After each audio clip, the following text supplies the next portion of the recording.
What is up, everybody? Welcome into another episode of the Vendetta Sports Media Daily Show. I'm Jerry Walker, and alongside me is Anthony Miranda. And Anthony, just before we get into it, how you doing this morning? I'm doing good. Maybe a little early, but I'm doing good. Yeah, we may have had some miscommunication on our ends on the time we're starting, but hey, we're here now and we'll get it going. We'll start with some of the big news in the NBA last night. LeBron James breaks Kareem Abdul-Jabbar's scoring record. So, what do you think of that? That's just impressive to me. He now has over he's 38,390 points in the NBA. So, Yeah, I mean that was definitely like I made sure to tune into the game because that's something like one of the games you could say like I watched that live, so that was really awesome. And then of course, you know, all my friends, the age group that we're at, a lot of them are like huge LeBron fans and like goats. So that was something like my whole timeline is just flooded with like picture after picture or post after post of just the milestone and the achievement. yeah, I can believe it. I mean, it's impressive. Kareem's record, I guess, seemed like it would never be broken, but then this 18-year-old kid from Akron, Ohio, came out, and 20 years later, he's the all-time scoring champion. Yeah, exactly. I think like it could never be broken unless like someone like as great as Kareem, if not better, and then would have to on top of that play a 20-year career, which is also most not unheard of, but it's very unlikely. I think Kobe players like that. I mean Kobe and Kareem are always the first ones that come to mind when you talk about playing that long or longevity. But yeah, I mean, and then to also have that long of a career and never really like get injured that badly or have like a serious injury. So I mean, yeah, hats off to LeBron, the king. Yeah, oh yeah, absolutely. I mean, I saw a comparison between him and Ronaldo, where Ronaldo set the all-time FIFA scoring record at 38, and now LeBron has set the all-time NBA scoring record at 38. But like you said there, I don't know if anyone will break this record. I've always said just for a little bit because I mean I can't imagine, someone breaking that record too because it's gonna keep going up too for like a year or two maybe. It says until I guess Bronny gets in the league, but I always said Luka maybe has a chance. Just seeing the way he scores right now and how the league will be at least for the next 5 years, how the boost in scoring and. I think he might be a player that can do it, but then again, no injuries, and you got to play for 20 years, so we'll see. Yeah, I was gonna say the only one I can see really doing it currently, apart from Luka, because that's a good shout there, would be KD. But KD gets injured too often. Yeah, He's kind of at that back point of his career that it's just not gonna be the same ever. yeah, I agree. I mean, because KD's my favorite, and that's who I think when it comes to scoring. But yeah, I think the games, the injuries, and you got to think he already missed 2 years during his career too. So like that injury, but yeah, I do want him to creep up there in the rankings though. I think if he gets in that because I don't think he's even top 10 yet. Or he might be, but I want him to get up there more in some scoring. Yeah, I'm sure he will. But it's like, so then just looking at the Lakers, it's been a brutal season outside of this LeBron thing. This was a game they needed to win against an OKC team that was half a game ahead, but they lose it by 3, and LeBron sure gets the record, but only scores 2 points in that fourth quarter. Do you think they need to make any big moves ahead of this trade deadline? Oh, I mean, I feel like the right answer is yeah. I mean, they should, make a move. You can't beat the Lakers and then be in, what are they, 12 seed? Yeah, they're 12 or 13 right now. You can't have LeBron on the team too and Anthony Davis, but they don't have much to trade. I just don't think they have the assets on their team. I don't know if people want Westbrook. Honestly, I think Westbrook gets a little too much hate. I know that's not super popular, but even then, him as like a trade asset, I don't know how much you're getting for him. So yeah, well, I think they should make a move. I just don't see like what it would be. Yeah, it's because I feel like Kyrie would have been the right one to go and get, but now Kyrie's in Dallas, and Yeah. we'll talk on in a second because I think that's an interesting trade. It shakes up a weird Western Conference. But as far as the Lakers go, I don't know. They just need that second option behind LeBron because AD, he's just too inconsistent health-wise and just everything. Because he can be a top 3, top 4 big man in the league easy when he's healthy, but he's never always that healthy. Yeah, I was just gonna say it shouldn't be. It's like it's not too hard on paper almost to like you see like LeBron and AD on a team. Like you don't have to put the most incredible pieces around them. Like that well I mean they kind of did it already when they won in the bubble. It wasn't like the most impressive team surrounding them. But LeBron, got that break. He's healthy, arguably the best player in the world. And then AD at that point, when he was healthy, was arguably playing like one of the best players in the world.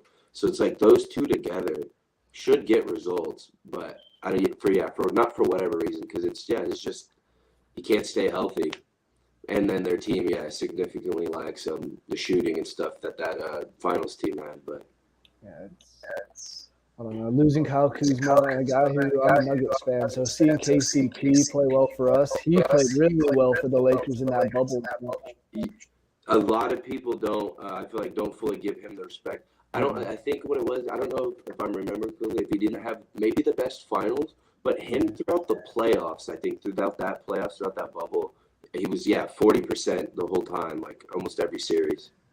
Yeah, he's an underrated player. And there was all those role pieces. They went out and got rid of all their role players from that title team. Go get Russell Westbrook and could have gotten other players. I know I still know a few Laker friends who are fans of them who wanted Buddy Hield instead, and Buddy Hield would have helped them because of his shooting. I think he would have done more than Russ, honestly.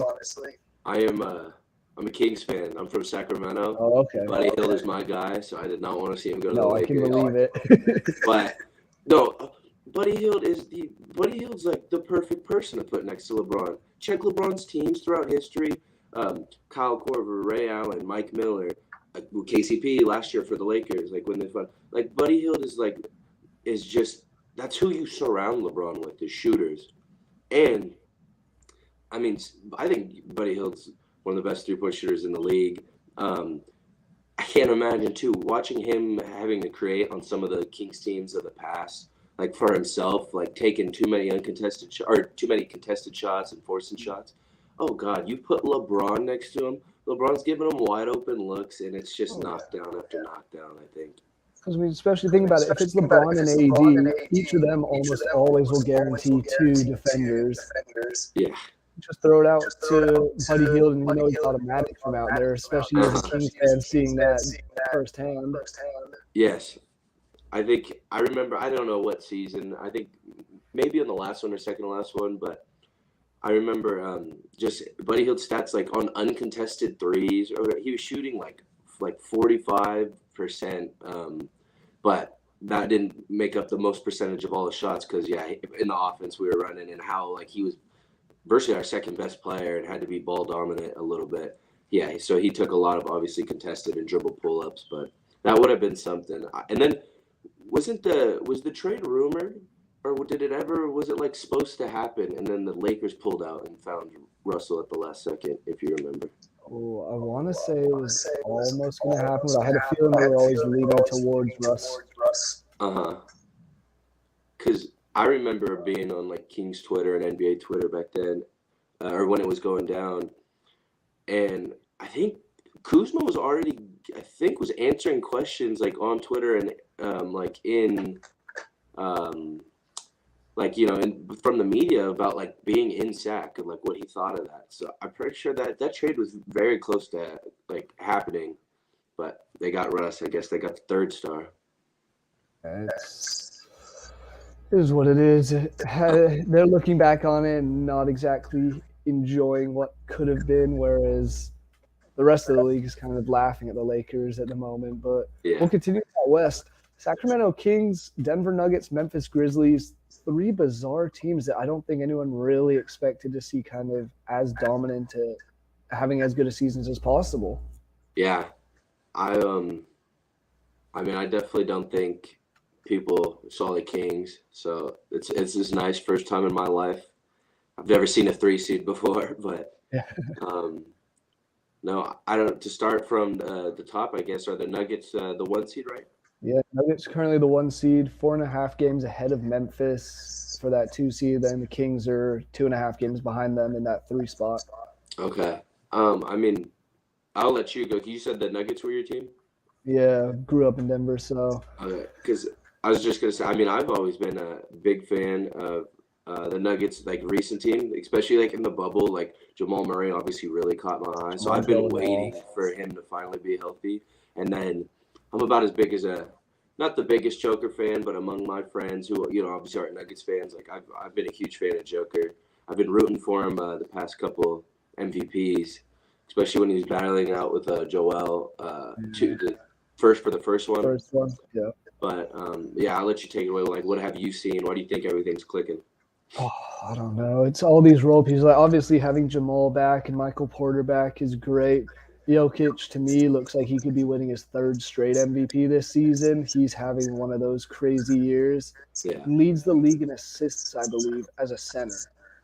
The last person to do that was Wilt Chamberlain in either the 50s or 60s. So that alone is speaking factors. But outside of him and obviously the return of Jamal and Michael Porter to a less extent, Aaron Gordon has stepped up incredibly well this year. He could be, if he was off the bench, sixth man of the year, in my opinion, but he's more maybe even a most improved player to an extent. okay. He's just kind of come out of nowhere. And then obviously, I mentioned KCP earlier. He's doing well.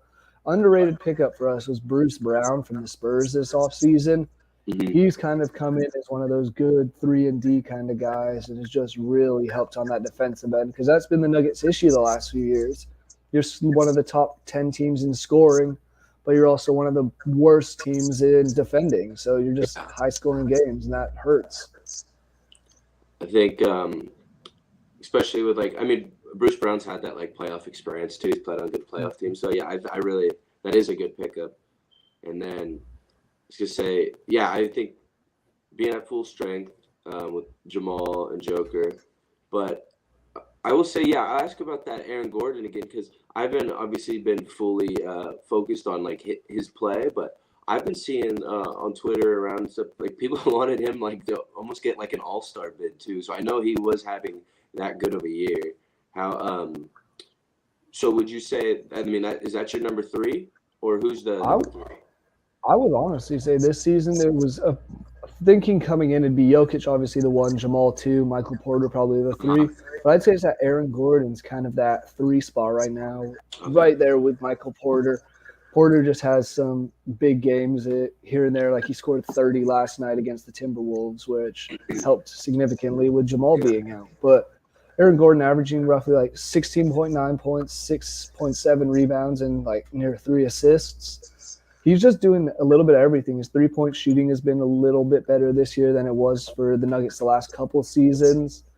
And I mean, I think just on that same three-point shooting note, big win for the Nuggets this year was getting rid of Will Barton.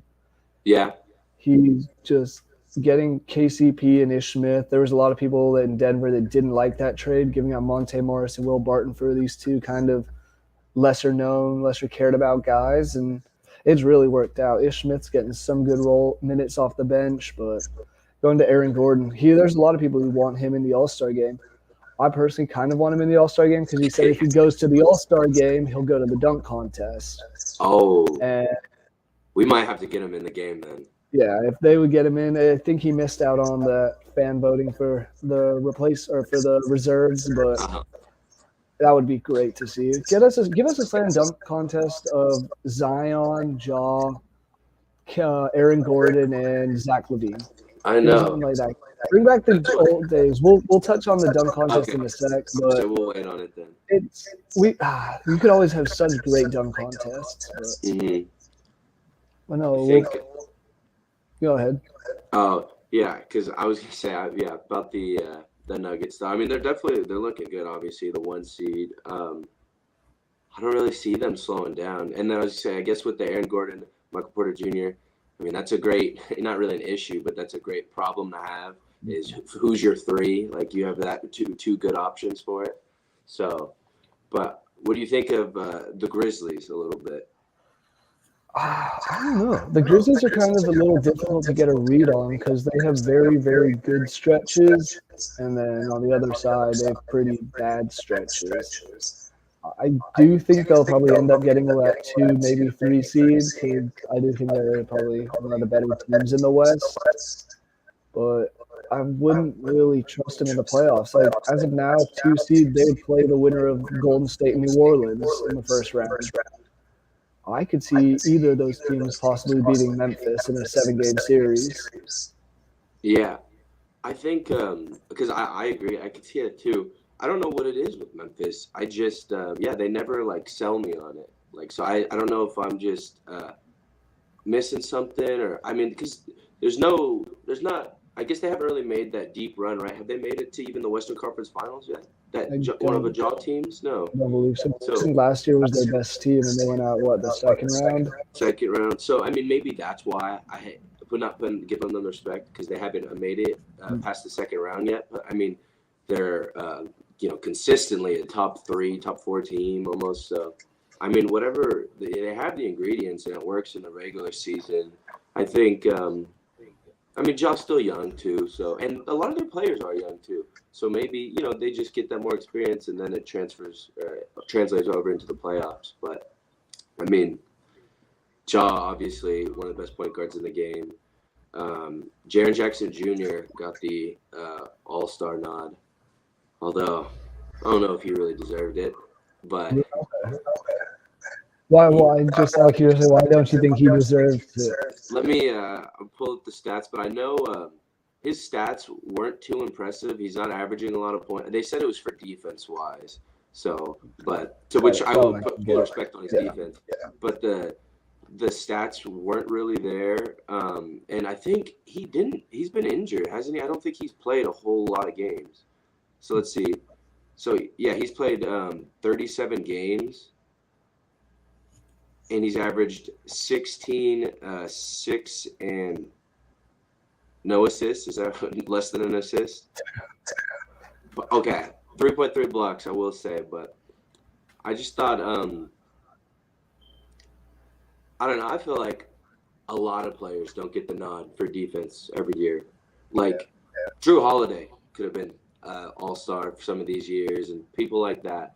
So to have those stats, nothing eye-popping, not playing like the most amount of games, and I heard he was the wild card slot. Like it could have been any position group. Okay. That's what I think. I could be wrong on that, but I heard I heard then Reese was maybe the wild card spot. Tyrese Halliburton for the East, but he was just one that. And again, probably bitter Kings fan because I was hoping De'Aaron would get in, but I honestly thought De'Aaron was going to get in because he's having such a good season, and we'll move on from the Grizzlies to them anyway. So, why is this such a successful season so far for the Kings? I've always believed in De'Aaron, but my dad, obviously being a Kings fan as well, and getting to see the prime years with.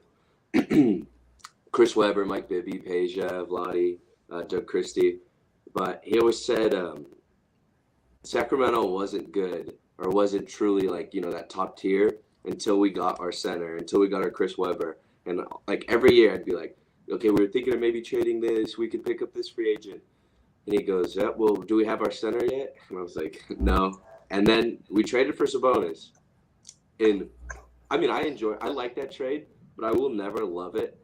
Because I Tyrese Halliburton is one of my favorite players, fully embraced the city. Was visiting high schools all over Sacramento. So I would see him, I guess on other people's stories at high school football games and stuff. He was just so tapped into Sacramento.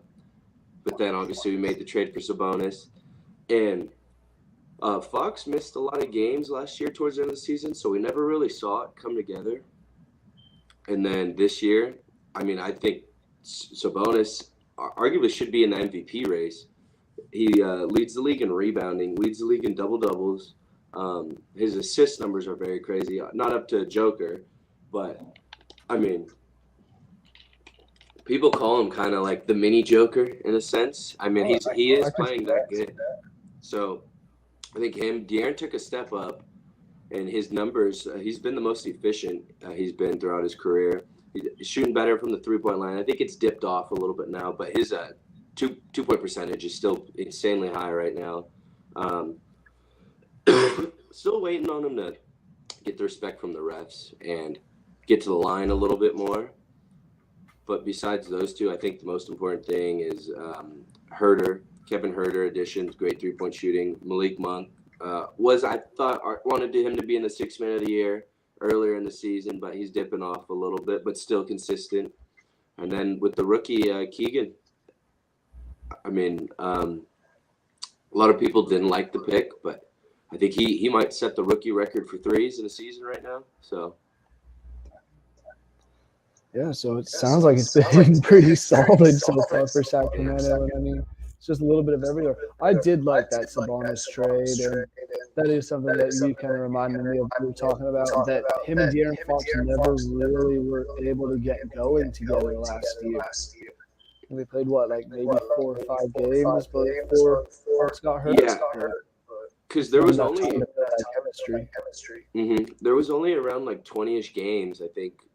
The trade or something, and De'Aaron missed 2 weeks, and I think Sabonis didn't play every game too. And at that point, we weren't in playoff contention really. So I would say I'd be forgetting to say that Mike Brown also huge.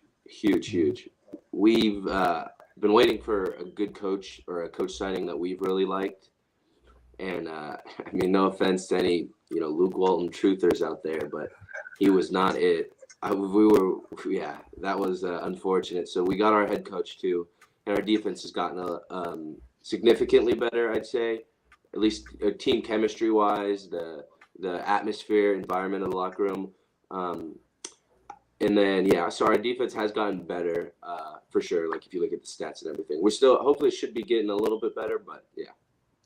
Oh, yeah, and I mean, the Kings have where they need to be right now, but it's a close pack behind them.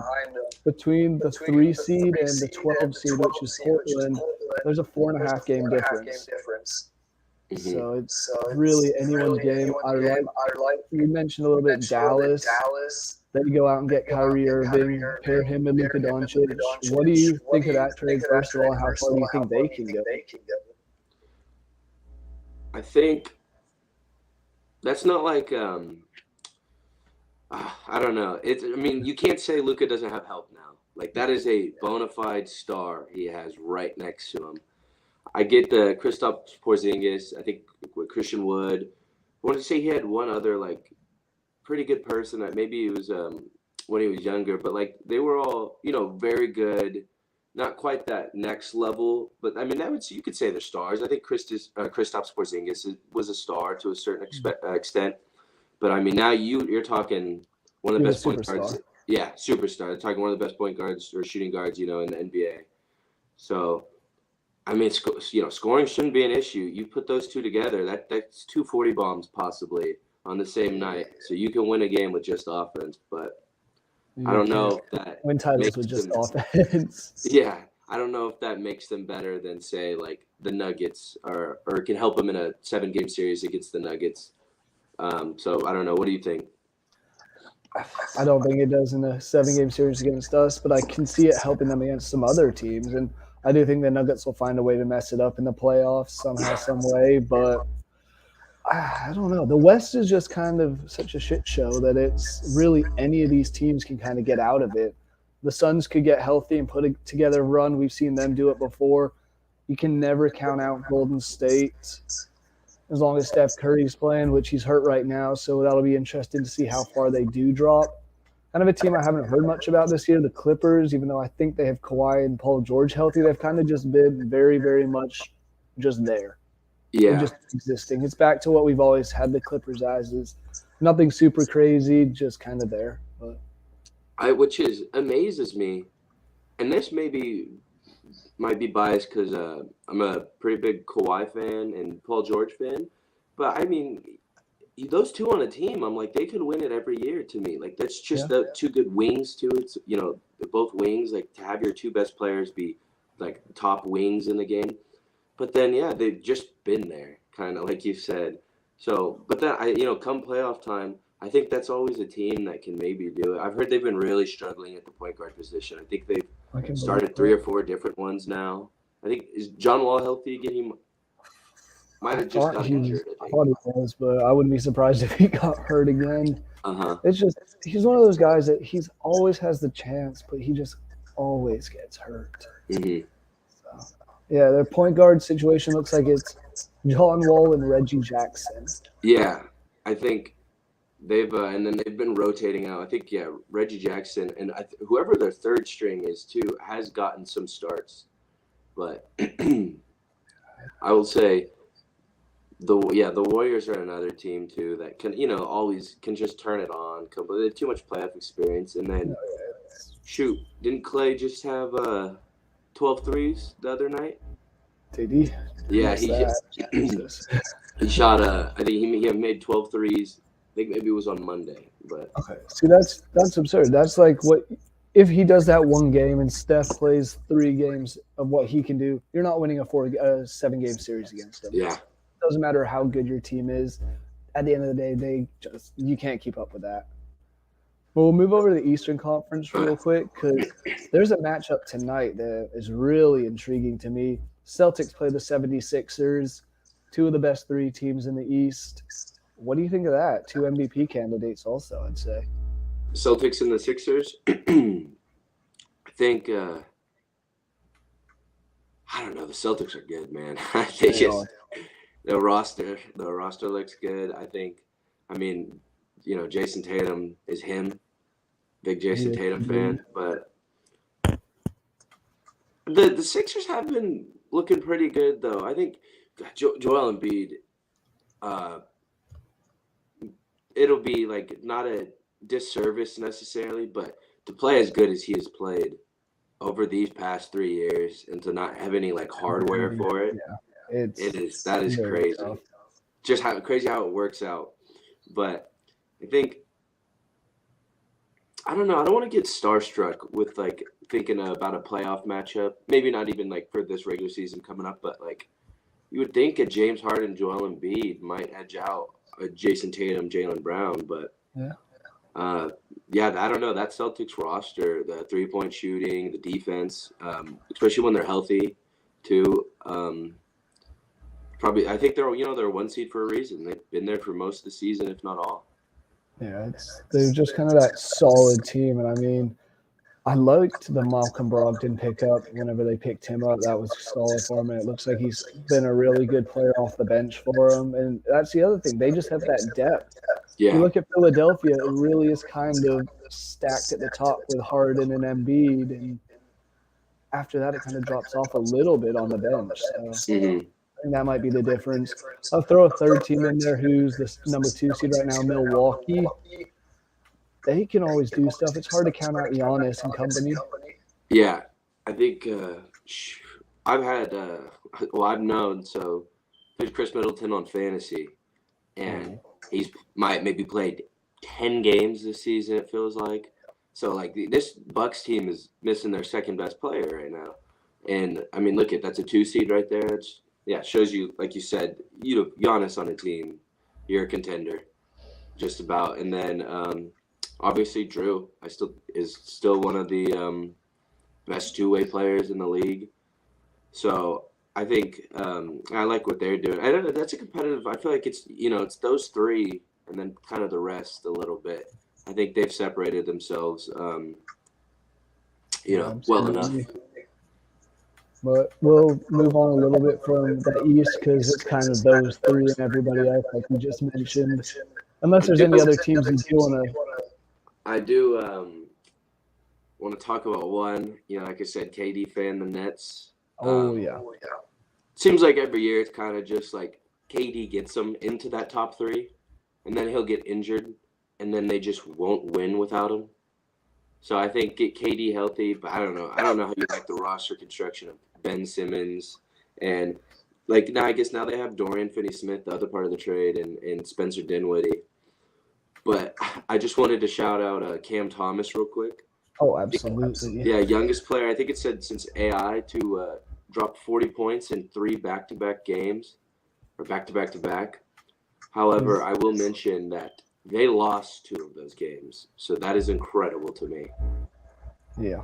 And I mean, lost by 4 to the Suns last night, and you can't have a role player, not even one of your stars, getting 40 points and still lose. That's I don't. That Just shouldn't be like happening. I get the update, and I'm like, oh my god, he dropped 40. Like that's crazy. Check the score, and I'm like, how did they lose though? Let's have a look at his box score from last night. So obviously he finished with 43 points. Sure, Mhm. KD didn't play. But Ben Simmons, 27 minutes. Have a guess how many points he finished with. I think 2, right, or Yeah, 0. finished with 2 points. He went 1 for 2 from the field in 27 minutes. Yeah, that's the other thing too. I'm never fine with him doing that. I don't think you can really be one of the top players, not top players in the league, but like a solid, good starter. I mean, he was a former All-Star, but you can't be shooting 2 shots, especially with your best player injured or like out of the game. Yeah. And when you look at the other starters, Joe Harris went 3 for 8 for 8 points. Royce O'Neal, 1 for 6 in 29 minutes at 3 points. That's just not going to cut it. They just don't have the depth, and I think that's what's going to be their flaw throughout the playoffs. Yeah, especially when we, like we said, the Celtics, if they run into the Celtics again, that depth is astronomically better. They're going to get run off the floor when KD's not in there. Absolutely. We'll now move on. You were talking a little bit about, before we started this, on the All-Star weekend coming up. What are your thoughts on that? Looking a little bit into like the dunk contest, who we know, 3-point shooting, who we know's in it, who's out. Yeah, I'll look again at the 3-point shooting, but I still haven't really seen much or any like super confirmed names. But when it comes to the dunk contest, I'm pretty sure all 4 are confirmed. It is Shaedon Sharpe, Mac McClung, Kenyon Martin Jr., and Trey Murphy. Yep. So if you wanted to pick back up on it a little bit, these are kind of the names now. It seems like these are the dunk contests we get in recent years, and maybe for some years to come. But not exactly what we've seen of the excitement of past contest. I mean, we mentioned Aaron Gordon when talking about the Nuggets. Him and Zach LaVine's battles were iconic. But I guess the highlight of this is, one for me, Kenyon Martin was a Nuggets player. So I loved watching him play. Seeing his son play would be cool. But then Mac McClung, first G Leaguer ever to play in the dunk contest, which was a cool story.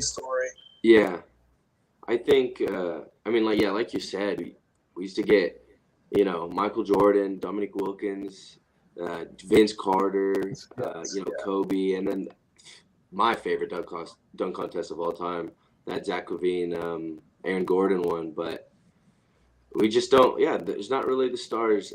You know who I blame it on a little bit?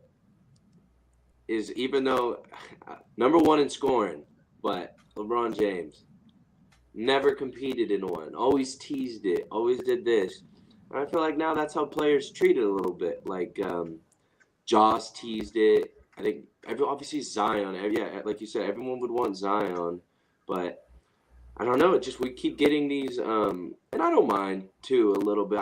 As much I would want to see some stars and stuff, but I like other people as long as they're bouncy and they put on a good show. But we just kind of get these fringe players, and or they're all young too. They're all super young. They'll be like rookies or second years. Correct me if I'm wrong, but I don't think any of these 4 guys really get any significant minutes for their team. They just might have bunnies on them. So.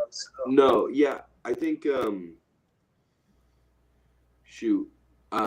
Sharpe is still obviously super young, so he's getting worked in more and more. But he doesn't. There's none of these are like starters or a lot of minutes, I would say for sure. So I think, but I guess it's maybe NBA is banking on their young, so they will blossom, and this will kind of put people onto them right now.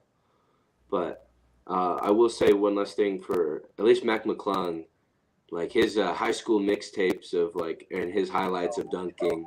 It is kind of funny to see, like getting to see him his high school mixtape growing up, and now he actually is doing it in the NBA dunk contest on the biggest stage, for dunking. So that Yeah, is a little cool story, I'd say. yeah, I remember watching his videos from him in high school, just tossing on pools as this random white guy in wherever he was. And they went on to play at Georgetown, and I think Hmm. he transferred from there at some point. He did. He transferred. I think He went to it was Texas Tech, Texas. didn't he? Yeah. Yeah. And then he got drafted to the NBA, playing in the G League and now dunk contest. What a cool story over like the last 5-6 years for him. Yeah. But otherwise, I think that might kind of wrap up all our NBA talk. I guess I just have one final question for you. Halfway through the season almost, what's your NBA Finals prediction? Oh. I'll say just a quick one, like, because I haven't even thought about my finals matchups yet, but I'll say just got to be the Celtics. Maybe get back there, and then that would be so boring of me to choose the 2-1 seeds. But I mean, I just really like this Nuggets team though, and I can't wait to. I just want to see Joker back on the stage. I think you got Jamal Murray now in the playoffs. There's your other scorer. The team's really playing well. So I'll say Celtics, Nuggets, or I'll leave it with Celtics, Kings championships, light the beam. Bring the ring to Sacramento. Yeah. Love to see that. No, I'm kind of with you. As far as like the West, I think it'll be either that Nuggets or maybe like I can see the Clippers if they get their point guard situation fixed. But in the East, I'm gonna lean till Milwaukee a little bit just because I do think, as good as the Celtics are, I think Giannis will find a way to get something done and just give me something different at least a little bit. I gotcha. But that'll conclude our NBA talk. We're now moving on, if you want to the action in Australia this weekend. UFC 284, super fight in the main event. Islam Makhachev versus Alexander Volkanovski, pound for pound number 2 versus pound for pound number 1, lightweight champion versus featherweight champion for the lightweight title. Just on that fight, what are your thoughts? How excited are you for this one? It's about as good as it gets right there. Yeah. I mean, both sides, like for rooting for both sides. I think they've been billing it as like this is, this doesn't happen often. This is for the number 1 like fighter in the world, pound for pound. Oh. So, yeah, I don't know. I think I'll start it off by saying I owe Volkanovski, that is, an apology because I was disrespecting him a little bit, as in not giving him the credit he deserved, because that first Holloway one. Holloway I was a big fan. That was kind of that's the first guy that I really got introduced to as like, always the champ or contender. He was like the main guy at that division. And then seeing this new dude all of a sudden, I was like, oh, I don't know if that was a win. But I think he did beat him the first match. And then I haven't been able to rewatch that second one, but I'm pretty sure in that second one, I honestly thought Holloway won. Yeah, that was the really close one. That first one was definitely close, but I agree with you. I think Volk did win it rewatching that. But the second one, that's a coin toss. And I think had Holloway been the champion, I think he would have won the decision. But Volk was the champ, so he got it. Just had a little bit of bias to see the UFC judging here and there. And then I'd say the third one, he kind of just dismantled. That really showed that clear difference between. Because we always thought it was like Volkanovski and Holloway kind of fluttering back and forth. Now after that, it was like Volkanovski, huge pile of air and nothing, and then Max Holloway, and then everyone else. So, and then he's looked good. Although I think Brian Ortega actually surprised me in that fight. I mean, then again, he didn't have the best night out there, but he got him. He was close twice, and that's all it takes. And that's his game, is to get close twice in submissions and stuff. Yeah. And then Korean Zombie, that win. I'm already doing it to him. I'm already like, well, you haven't had the best title defenses and stuff. But I'm here for it. I'm rooting for Volk. I'm full support. If he gets double champ, like, he deserves like he will be getting his flowers from me for the rest of his career, and I think this win will you become champion because I'm sure he's going to keep defending honestly at I 145. think I think he can keep defending both. Honestly, he's the kind of guy that seems like he just wants to keep fighting, and I don't know how long he'd be able to defend both, but I think he could at least try and make a defense in both. Yeah, and I'll say real quick too. He's former rugby player. That he's been. I think He's had, the rumors of he's been 200 pounds before he used to be. So the weight's not a problem. He's making 145. So I am curious to see him a little bit at 155. But I mean, I will say he has fought at 155 in the past Mhm. in the UFC, but he. How was that? Or was that when he was? I mean, not younger, but earlier in his career. yeah, those were just felt earlier in his better at career. 145. Yeah, I think it.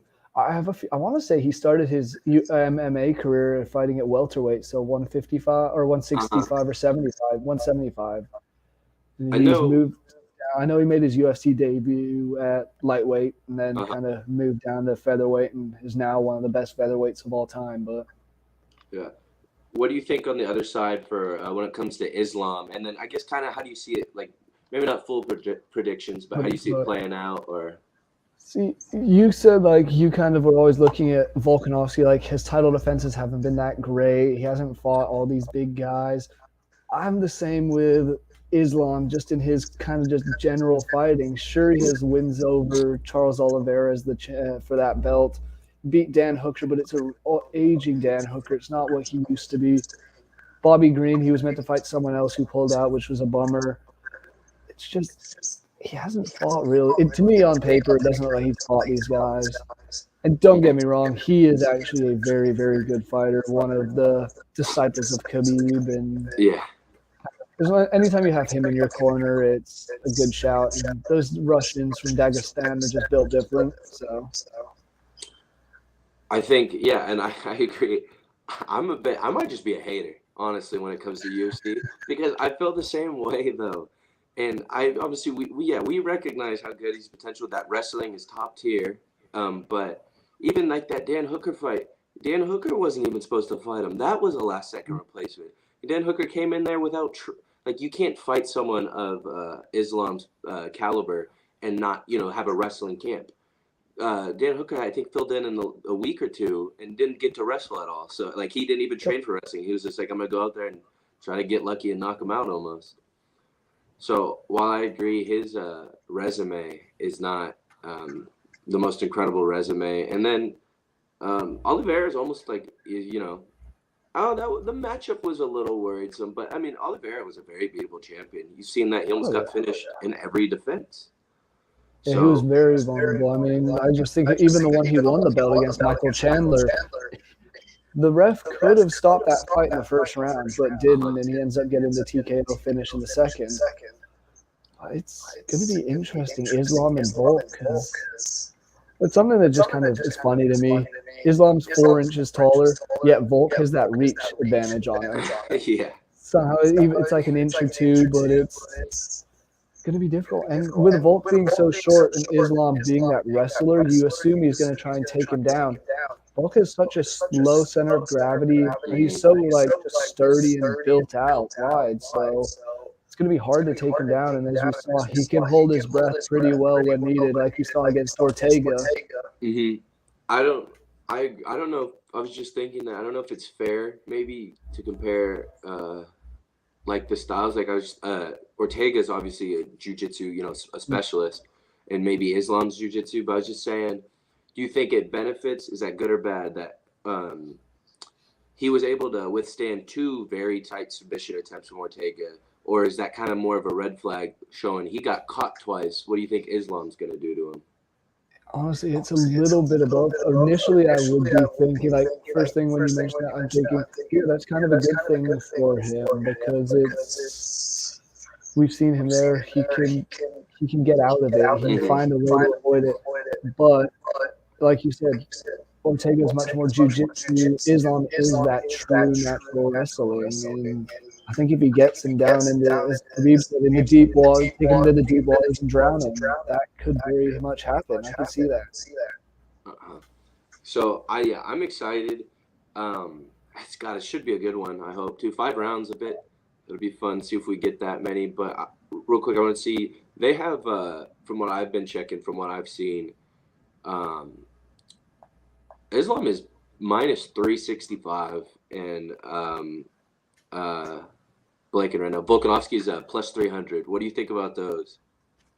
Honestly, it kind of makes sense a little bit, but it still seems a little wild. If that's the case, I'm gonna throw some money on Volk right here, right now. That's what I'm thinking, right? Yeah. I definitely think he can win this fight. Will he? That's a different question, but I can see a way that he does. Mhm. And anytime you move up a division, it's going to be difficult. Last one we saw was Israel Adesanya, who is Volkanovski's teammate, which brings up another question, which I saw discussed: is he going to learn from what Izzy did and how Izzy went into that light heavyweight fight? Mm-hmm.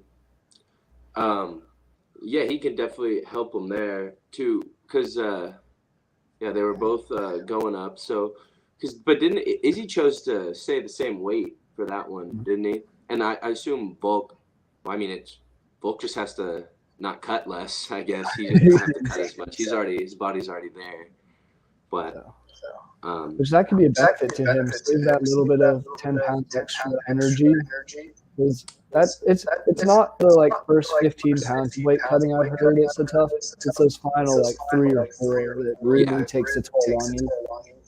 Yeah, I've heard that too. So we'll see. I mean, obviously we have that big fight. We'll just do a quick prediction. What do you think? Who wins it? I mean, that's what I've said. I've continually kind of bet against Islam a little bit, because when he fights, like when he fought Oliveira, I think when he fights that upper talent, he could definitely get it done. He is a beast. But I wouldn't see a double champ. We haven't seen one in a little bit. I like Volk's a good dude. I like the way he moves. He carries himself. So I'll be rooting Volk, and I think he could stuff some takedowns. I think he's got the energy and the conditioning to go all 5. He's got the heart to, maybe withstand some like that deep water you were talking about. And I think his striking and his reach will really help him. So I'll go Volk. I don't know if decision, Islam just looked like he can't be stopped a little bit. Although I think he might have been once early in his career. He has one loss, but he does. I don't know. It just doesn't seem like someone. These recent fights, you're like, oh, he's getting knocked out. Like I don't think you can make that comfortably. No, I'm with you. I can see this going all 5 rounds, and I'm gonna lean with Volk. He has that home Australian crowd in Perth, so they'll be loud and behind him. And if the other Aussies and Kiwis on the card can get the atmosphere going, like we've seen with the England UFC London crowds, it's gonna be a loud, raucous place. Mm-hmm. But before that fight, we have the interim featherweight title fight. Yair Rodriguez against Josh Emmett. That'll be an interesting one to me. I can't get a huge lead because, Yair Rodriguez's last fight was against Brian Ortega, and I happened to be at that one, and it was stopped early because Ortega kind of rolled over and popped his shoulder out. So it's going to be interesting to see what Yair's like. And Josh Emmett's just fun to watch. He kind of just goes in there swinging and makes it eventful and fun to watch. Yeah, these are two fighters I happen to like. Obviously, I always root for some of those Mexican fighters in the UFC. So, and Yair's super flashy, super fun. Oh yeah. And then Josh Emmett's Team Alpha Male, so trains out of SAC, and so I like they're both for two different reasons. I've been rooting for them both on the come up, but they're here. They made it. Now they both have had great wins to get here. To be honest, I thought Calvin Kattar was going to beat Emmett. And I know that decision was a little, but I thought it was fine. I mean, He looked like he deserved it. He earned it to me. I might have had it the other way, but definitely wasn't mad.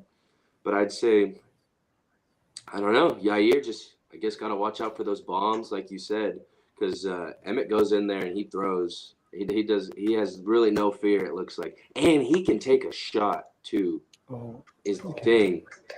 But can he take some kicks? Because Yair's about as good, about as sneaky and flashy with these kicks as anyone. So it'll be interesting to see who can like land what shot first almost.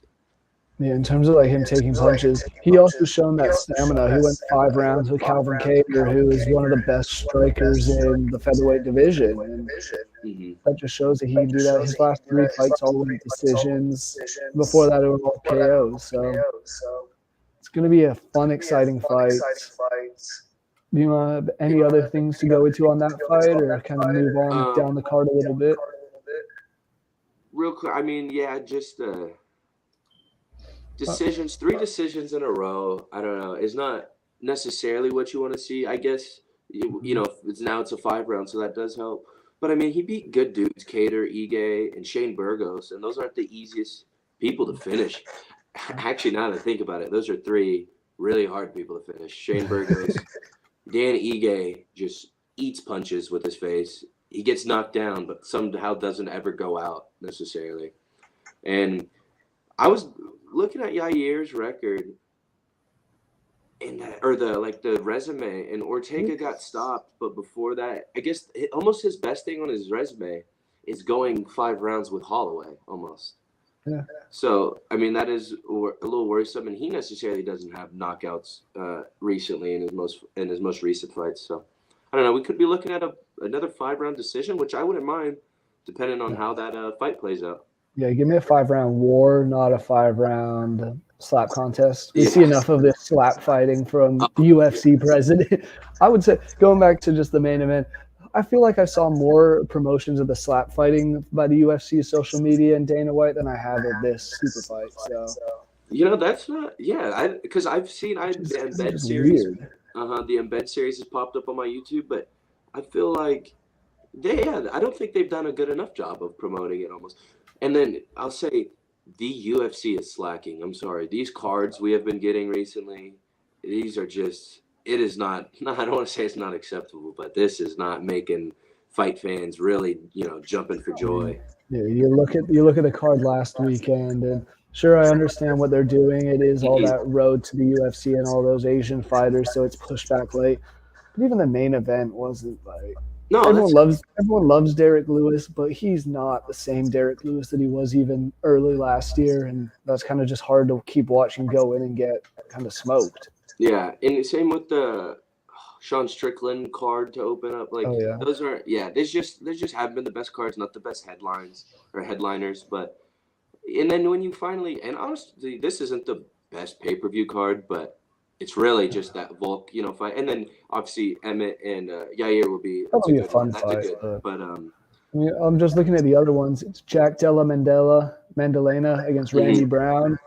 Really, just because there's an Aussie in there. Same with the other two, Justin Tafa, who's only 5-3 in MMA against Parker Porter. I don't know why that's a pay-per-view on a pay-per-view main event card. And then last one. This one I'm kind of think could actually be a fun fight. Jimmy Crute against Alonzo Menifield. Yeah. That could be fun. 2 kind of action-packed light heavyweights. So I think it's just those heavyweight. My bad. Those heavyweight fights. I think just because I don't know if it's more for like the casual fan, but seeing guys that big, maybe it's more exciting for them. But they get away with. I mean, heavyweights. Not in general. I say they all suck a little bit, but. So they get away with they can slap a heavyweight fight on almost any pay-per-view, I feel like, if they want. Oh, yeah. But I think it's still going to sell because it's just fun. That Jimmy Crute one, I agree. And then, I don't know, I wanted to get the last one I was really kind of excited for was the Jack Della and Randy Brown one. I don't want to pronounce his full name. I feel like he did it the right way. But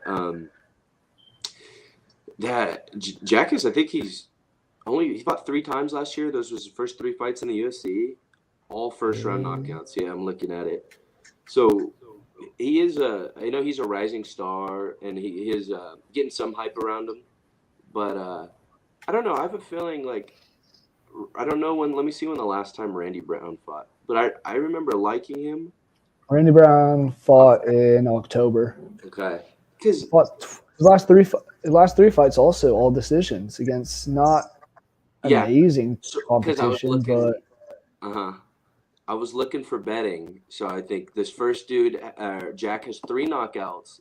But then we go back to that resume. I don't know if these are the best fighters. Let's say I think this is his first like kind of step up.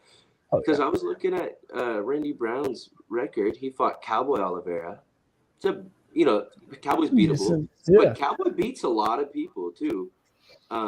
Jared Gooden, I don't know, I'm not that familiar, but then Randy Brown also beat Chaos Williams and Francisco Trinaldo, who are both once again other fighters. Don't get me wrong, they're not ranked for a reason. They are beatable, but those are people that they win more than they lose. I'd say they beat a lot their same competition a lot more frequently. So I just didn't know because I would have to. Oh, I think I did check. I think Randy Brown was plus 265. I think plus 275 last time I checked. So, I mean, that was one that was kind of making me a little interested. I'll have to watch more, but I think you got a proven fighter versus this upcoming dude that's just been knocking everyone out to be plus 265. It's a little interesting to me. Yeah, it's going to be funky to see. I would probably lean towards a knockout win for Jack Della Maddalena. So at least I'd want to see that over under too on that. I wonder if it's just rounds, 1.5 too. Oh, I can see that. But that just one other question on this UFC card for you. Going back to that interim featherweight title, winner that will most likely face Volkanovski. Who do you think gives Volk the tougher fight?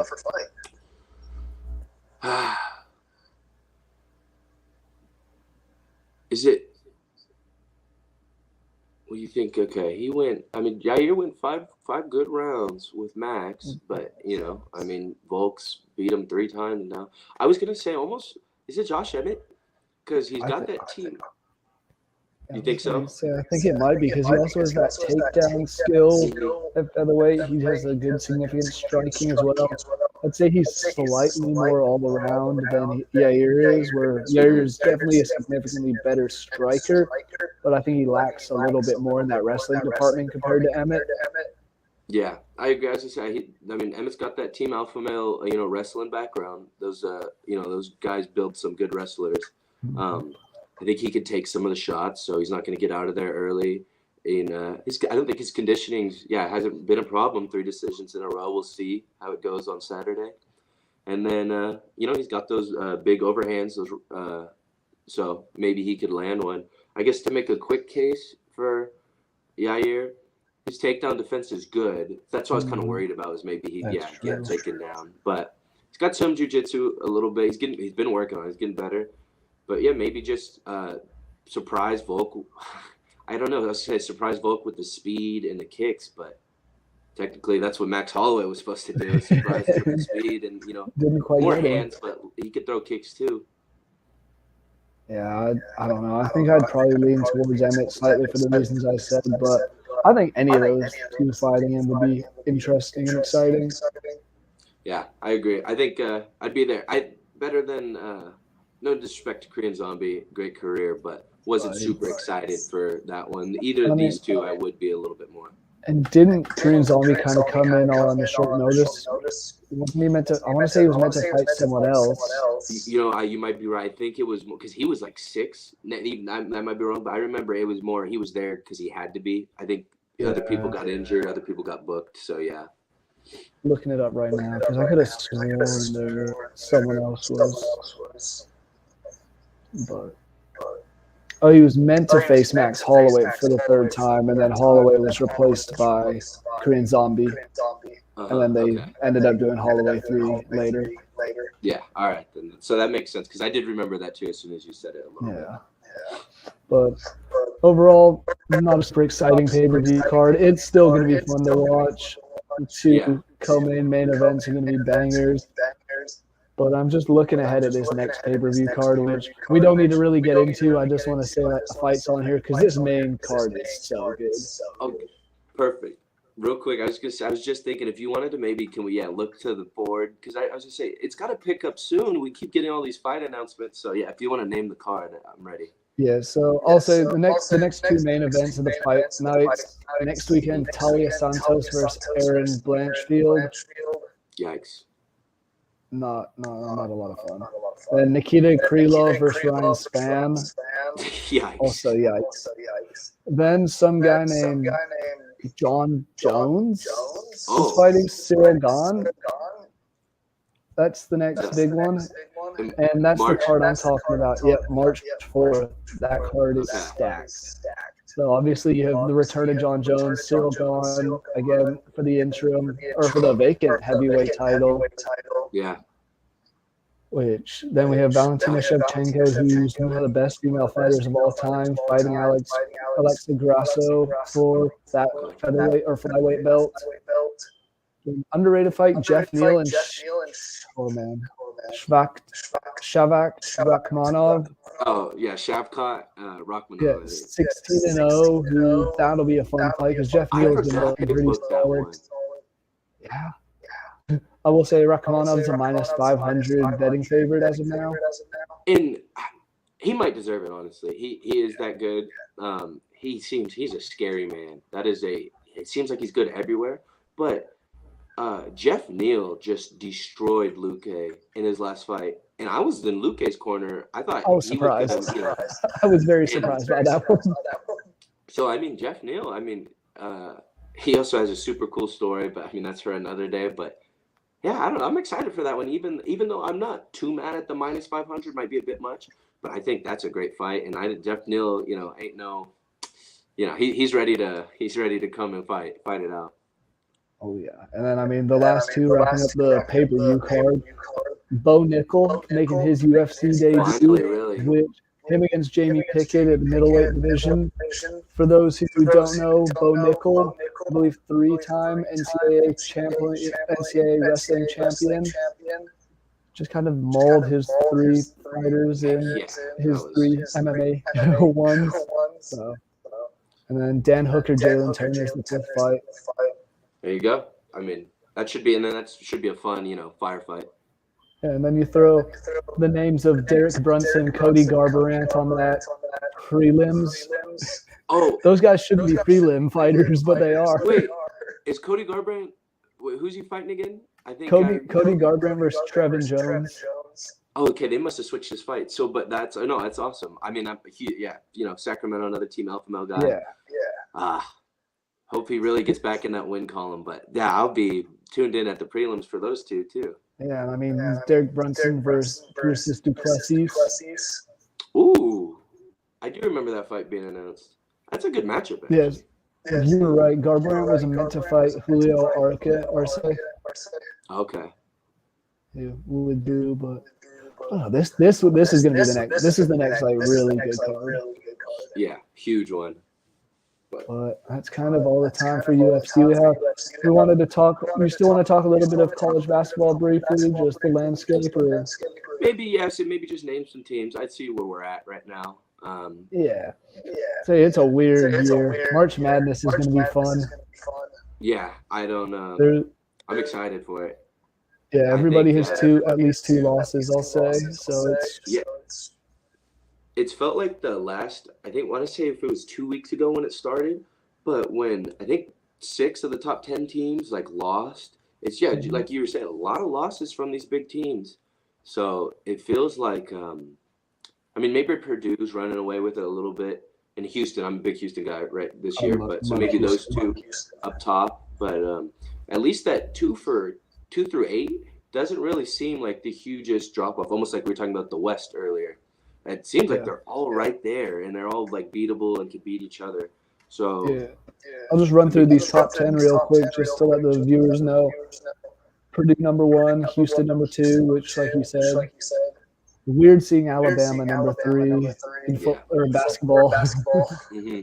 Arizona 4, Texas, Tennessee, UCLA, Virginia, Kansas, and Marquette is the 10. And they just lost yesterday too. I think to Marquette UConn. did. So they're not going to be 10 too much longer.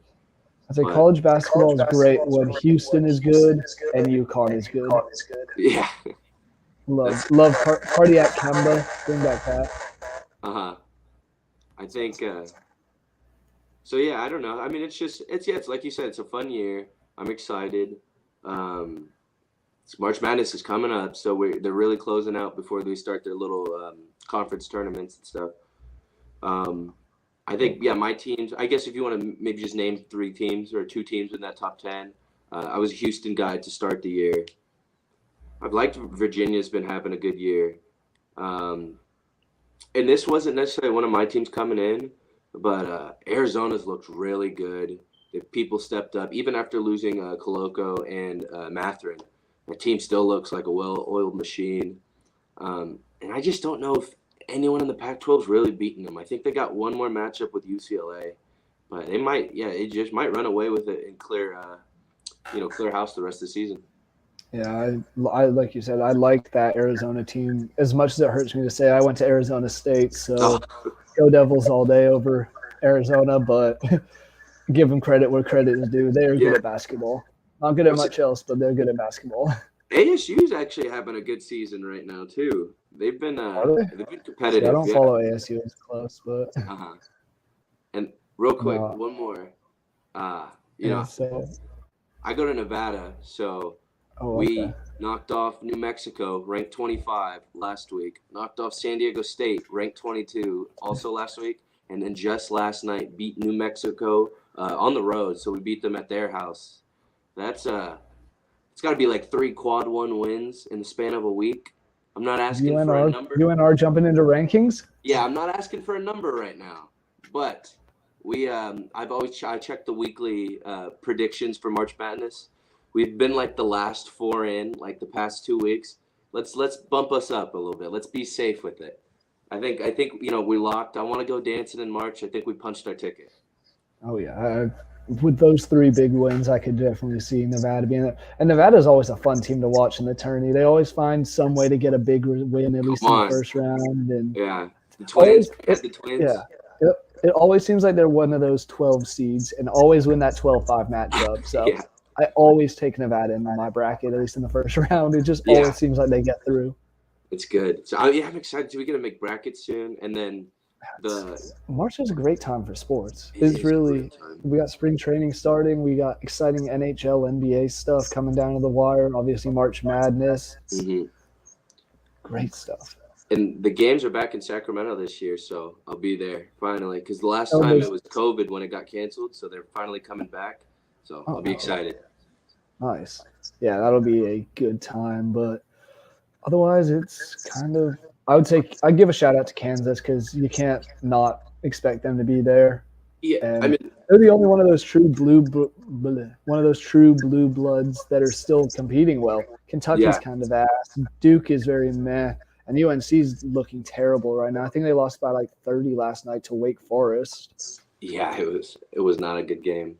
I think Kansas lost by a little bit the last week, but before that they were looking like almost a 1 seed. So we'll see. I think they'll get back to it. Yeah, absolutely. I do say one other thing I want to say about the top 25. I find it crazy that Creighton's in the top 25 with 8 losses. Okay, I was going to say, because I remember that's Big East, though. That's a lot of good teams up there. Xavier, UConn, Providence. Yeah, there are 1, 2, 3, 4, 5 top 25 teams from the Big East right now. Yeah, that is a lot of losses, though. Hey, well, I don't know. Nevada. I was going to say Nevada only has like 6, but no. That's a lot of good competition. I think they have a lot of good wins, a lot of quad 1 wins. So yeah, I think that's probably what it is. And the Big East is fun. I miss the old Big East of like Syracuse, when Syracuse was in there as well. And there's like Pitt and UConn. And Big East has always just been a fun basketball conference to watch. It really has. So. But I think that's kind of wrapping up that. Is there anything else in the world of sports that you want to discuss for a little bit, or are you kind of all? No, we tackled the main things. As we've obviously been watching a lot of NBA. I'm getting super excited. You've been trying to watch more and more college basketball, getting ready for March Madness, and then we finally have a UFC pay-per-view again. So should be good. Should be a good weekend. A lot of good games on Saturday, I believe. The long list of NCAA games, and then at night we get the fights. So. Oh yeah. Let's have a quick look at who's playing. I guess we got Alabama, Auburn, which is just rivalry. Duke, Virginia, which even though Duke's not ranked, they're still Duke. UConn, Creighton, talking about the Big East matchups. an underrated one. Baylor, Tennessee, 14 or Baylor, TCU, 14 versus 17. So some good stuff on this weekend. Well, I'm just excited for Volkanovski Islam more than anything else this weekend. It's going to be a blast of a fight. I think, I'm excited too. I mean, I got it's a friend's birthday, some friends coming up, so it's ready to have a little sports weekend, a little good one. Oh yeah, there's also that thing called the Super Bowl, I think, on Sunday, which kind of has just flown by. That sounds like it, That is true. How do we completely forgot about that? I'm sure other people on these daily shows are talking a lot more about that. That's why I knew that, so I pushed it out the back of my mind for right now. But yeah, we get that on Sunday too. So well, I guess that'll be our closing thing. Who wins the Super Bowl? Oh God, people keep doing this. I feel like it's just my dad just asked me too, and I didn't really have an answer yet. But God, I mean, I like both these teams. Kansas City, but I got Eagles. I think Eagles maybe. I'll go with but do I think Patrick Mahomes loses 2 Super Bowls in a row? I don't know. I want to hear yours. Oh no, Patrick Mahomes wasn't. Oh, I guess he 2 straight appearances. 2 straight appearances, yeah. See, for some reason, I have a feeling that whoever Andy Reid has coached at one point in his career, they're going to win this game. But no, I don't know. I might lean towards the Eagles, but you can't count out the Chiefs. You can't count out Mahomes. No, I agree. I think too. I think I'll just say that this is kind of one Super Bowl, almost the whole playoffs. I've just been happy to watch. I've just been watching as a fan. So I've been kind of rooting for everyone a little bit. And these 2 teams, I like them both, like players on both. So I'm just happy, excited to watch. Yeah, I was pulling for a Niners-Bengals Super Bowl, so that went out the window in the championship. But this will be a fun game to watch. It should be entertaining. It just adds to an amazing weekend of sport. So that's kind of all the time we have for you guys. Thank you for watching. You can reach out to both of us on Twitter and check out all of our other stuff for Vendetta Sports Media. You can reach out to Anthony on Twitter at AnthonyM_1323 and reach out to me at JerryF007. But besides that, have a good day, guys, and thanks for watching.